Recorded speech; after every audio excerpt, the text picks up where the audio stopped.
Gentlemen, if you're over 60, listen carefully because the truth about how often you masturbate could be the difference between keeping your erections strong for years or slowly losing them without even realizing it. Most men think more is always better, or I can slow down later. But both mistakes can quietly drain your energy, dull your sensitivity, and set the stage for long-term prostate issues.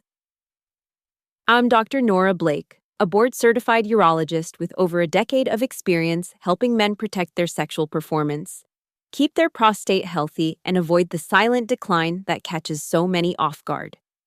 In this video, I'll reveal the exact rhythm your body needs so you can stay in peak condition, enjoy every moment of pleasure, and never wonder if you're doing too much or not enough. Before we get started, drop a quick comment with the decade you were born in and share where you're watching from. I read every single one because it helps me create content that speaks directly to you. And if you care about protecting your health, your energy, and your performance, hit that subscribe button right now so you never miss what could be the most important health advice you'll hear this year. Now let's get started. Gentlemen, let's cut through the awkwardness and ask the question that most men over 60 avoid, but quietly wonder about: how often should I be masturbating? Should I stop altogether, or is every day still fine? Over the years as a urologist, I've heard every opinion imaginable, from as much as you want to, never touch it. The reality is there is no magic number carved in stone that works for everyone. Your ideal rhythm depends entirely on your body, your recovery ability, and your overall health. Masturbation at this stage of life is far more than a private release. It's a window into your circulation, your hormonal balance, your prostate health, and even your emotional well-being. In this video, I'm going to help you pinpoint a safe, sustainable rhythm, recognize the red flags when you're doing too much or too little, and show you how to make it a supportive part of your overall health rather than something that leaves you feeling drained. And here's the surprising truth: this isn't about morals, shame, or outdated myths. The real key lies in understanding how your body's recovery changes with age and working with that reality instead of against it. But before you can fine-tune the perfect rhythm for yourself, you first need to understand why frequency matters so much in the first place. I've always looked at masturbation not as an isolated, fleeting act, but as a coordinated, full-body event. The moment arousal begins, your heart rate rises, your blood vessels widen, and the muscles of your pelvic floor start contracting in a rhythmic pattern, preparing for release. Behind the scenes, your brain is conducting a biochemical symphony. Dopamine surges to drive pleasure. Oxytocin rises to bring relaxation and a subtle sense of connection. And other neurotransmitters shift your mood and even influence how deeply you sleep afterward. Your prostate isn't just a bystander in this process. It's actively producing and releasing fluid, fulfilling its role in reproduction, while also benefiting from the maintenance flush that regular activity provides. Just like any other gland, your prostate stays healthier when its tissues are active, its ducts are clear, and its blood supply is strong. This release keeps things moving, prevents stagnation, and supports optimal function. That's why ejaculation isn't just about pleasure. It's a vital form of upkeep for your erectile tissue, your vascular system, and your prostate. But here's where the story changes after 60. The very same process that once left you ready to go again in no time now requires a longer recovery. Your blood may circulate more slowly. Testosterone production may fluctuate, and your nervous system may need more time to reset. That means the benefits of each session depend on giving your body enough time to fully restore itself before the next one. And that, gentlemen, is where the art of finding your personal rhythm truly begins. After turning 60, I began to notice something subtle but undeniable: my body simply didn't rebound as fast as it once did. Blood didn't surge back through my system quite as quickly. Testosterone levels rose and fell in a more uneven rhythm, and my nervous system took longer to settle into its calm baseline state after sexual activity. That doesn't mean the solution is to stop altogether, far from it. What it does mean is that I have to give my body the respect and space it needs to fully recover between sessions. This is where so many men get tripped up. If I go too long without any activity, my erectile tissue starts to lose its responsiveness. Those sponge-like chambers in the penis depend on regular blood flow to stay elastic and functional. Neglect them, And over time, the pelvic floor muscles weaken, and my mood can take a noticeable dip simply because I'm missing out on the beneficial hormonal release that comes with climax. But there's another side to the coin.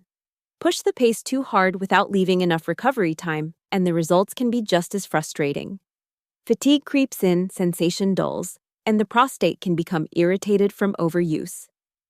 The irony is that the same action, masturbation, can either build my strength or chip away at it, depending entirely on whether I've respected my recovery window. That's why the real challenge isn't in deciding whether to do it, but in finding that sweet spot where each session feels satisfying, energizing, and sustainable. And to do that with confidence, I turn to what the science actually says about frequency. When it comes to finding the right rhythm, I don't rely on hearsay or internet myths. I look at data. One Harvard study found that men who ejaculated regularly, roughly 4 to 7 times per month, had a lower risk of certain prostate problems compared to those who did so rarely. This isn't just coincidence, it's physiology. Regular activity helps prevent congestion in the prostate, keeps blood moving freely through the pelvic region, and maintains the flexibility of the arteries that supply blood to the penis. There's also the nitric oxide factor, a chemical signal your body produces to tell blood vessels to relax and let blood rush into erectile tissue. Without enough of it, even when the mind is fully aroused, the body can struggle to deliver a firm, lasting erection. The challenge is that nitric oxide production naturally declines with age. That's why regular but not excessive sexual activity can play a crucial role in keeping the system responsive. But here's the nuance: not every man's body recovers at the same pace. A man who stays active, eats nutrient-rich foods, drinks plenty of water, and gets deep restorative sleep can often enjoy a slightly higher frequency without negative effects. On the other hand, a man dealing with health issues like diabetes, high blood pressure, or chronic fatigue may need to space sessions further apart. For most healthy men over 60, the sweet spot often lands around once every 3 to 5 days. That's frequent enough to maintain circulation, nerve sensitivity, and prostate function, but spaced far enough apart to allow hormone levels to reset the nervous system, to recharge, and performance to feel strong and natural. Still, the number is only a guide. It's not a rigid rule. Its real effectiveness comes from how well it aligns with my personal recovery capacity. And that brings up the next question: how can I tell when I've crossed the line into too much territory? Over the years, I've learned that my body will always tell me when I'm pushing too hard. It's just a matter of whether I'm paying attention. One of the first warning lights is when my erections feel noticeably weaker, even when my desire is fully there. That's my vascular system quietly letting me know it's under more strain than it can currently handle, much like muscles that haven't been given enough recovery time after an intense workout. Another sign is waking up the next morning with that heavy, sluggish feeling in my body, or a lingering fog in my mind. This isn't just getting older, it's my nervous system's way of saying it hasn't had enough time to fully reset after the last session. Sometimes it's a subtle drop in sensitivity. I find I need more stimulation than usual to feel the same level of arousal, or the climax feels less intense. That's my body waving a yellow flag telling me to slow down and let my sensory system replenish. There can also be a dull ache, pressure, or heaviness in the pelvic region, a hint that my prostate has been overworked and needs a break. And then there's mood. When dopamine spikes too often, the brain compensates by pulling levels back down, which can leave me feeling flat, irritable, or unmotivated once the initial high fades. The good news is, these signals don't mean I've caused lasting harm. More often, they're signs of short-term overload. A few extra days of rest is often all it takes for sensitivity, mood, and performance to bounce back stronger than before. But while too much can wear me down quickly, too little can quietly erode my sexual health over time. Just as I don't want to overtrain my body, I also can't afford to leave my erectile tissue idle for too long. The penis is made up of spongy tissue that thrives on regular infusions of oxygen-rich blood. Without consistent erections, whether from partnered intimacy or solo activity, that tissue can gradually lose its elasticity. Over time, this can lead to microscopic scarring or fibrosis, which makes it harder to achieve and maintain firmness. My prostate also needs its own version of regular maintenance. Like flushing stale oil from an engine keeps it running smoothly, emptying the prostate periodically reduces congestion, inflammation, and the risk of developing problems I'd rather avoid. Letting fluid build up for too long can create discomfort, pressure, and a subtle heaviness in the pelvic area. On top of that, when sexual activity is absent for weeks, stress hormones like cortisol can become more dominant, leaving me tense, impatient, and less motivated. If I go long stretches without any activity and start noticing that spontaneous erections are becoming rare, that it's harder to get or keep firmness, or that I'm feeling more restless and keyed up, those are my body's polite but urgent reminders to get back into a healthy rhythm. The truth is, doing too little can cause just as much harm over the long term as doing too much. The art lies in knowing how to adjust my frequency so it works for my body right now, and that's exactly where we're headed next: how to fine-tune the perfect rhythm for my own needs. I always recommend starting with a practical baseline rather than chasing some perfect number you read online. For me, that baseline is once every 4 days, a rhythm that's frequent enough to keep everything active, yet spaced enough to avoid overuse. From there, I treat it like an experiment, paying close attention to the feedback my body gives me. Green lights are easy to spot: steady energy throughout the day, waking up with natural morning firmness, and feeling relaxed and satisfied afterward without being overly tired. Red lights tell me I need to stretch the gap a bit longer, things like feeling sluggish or mentally foggy the next day. Noticing a dip in sensitivity or finding that climax requires more effort than usual. On the other side, if I start to feel restless, notice fewer spontaneous erections, or sense a tension building in my pelvic area, those are signs it's time to shorten the gap slightly. I think of it exactly like exercise: train too often without recovery and performance drops. Skip too long and the muscles lose strength. The goal isn't to do more, it's to do what's right for my current condition. My rhythm will naturally shift depending on my activity level, stress, diet, and overall health, so I keep adjusting based on how I feel, rather than forcing myself into a rigid schedule. And if I want this rhythm to remain sustainable over the long term, I have to build a physical foundation that supports it. I've found that what I do before and after makes a huge difference in how satisfying and restorative each session feels. Hydration is the first non-negotiable. When I drink enough water, my blood volume stays healthy, making it easier for blood to fill erectile tissue quickly and fully. Even mild dehydration forces my heart to work harder and can reduce firmness.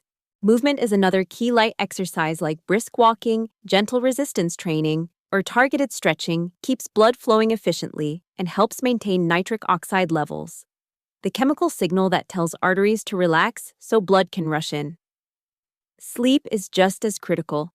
Deep, unbroken rest allows testosterone to peak naturally in the morning, which is why many men notice their strongest erections shortly after waking. Then there's nutrition, the daily fuel for my vascular and nervous systems. Leafy greens like spinach provide magnesium and nitrates to keep blood vessels relaxed. Beets offer natural compounds the body converts into nitric oxide. Fatty fish like salmon deliver omega-3s to reduce inflammation and improve circulation, and berries supply antioxidants to protect blood vessels and nerve pathways from age-related wear and tear. When I combine these habits with a balanced, personalized sexual rhythm, the effects multiply: better circulation, more stable hormone levels, a resilient nervous system, and a noticeable lift in both mood and energy. Over time, these small daily choices have made a big difference in my ability to maintain strong, reliable erections and enjoy intimacy without feeling drained afterward. And it all leads to one clear, empowering conclusion about how to keep this part of my life thriving for years to come. For most men over 60, the sweet spot tends to fall between once every 3 to 5 days. That range is frequent enough to keep circulation strong, your prostate active, and your mood balanced, yet spaced enough to allow your body to fully recover so each session feels satisfying instead of draining. But the real measure of a healthy rhythm isn't the calendar, it's how you feel afterward. A good rhythm leaves you feeling stronger, sharper, and more alive, not weaker or foggier. That's why personalization is everything. Your ideal pace is the one that fits your body's current reality, not the one you kept in your 20s, and certainly not what some other man is doing.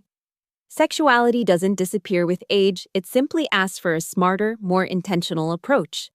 When you stop chasing a number and start syncing with your own signals, you take back control of both your pleasure and your long-term health.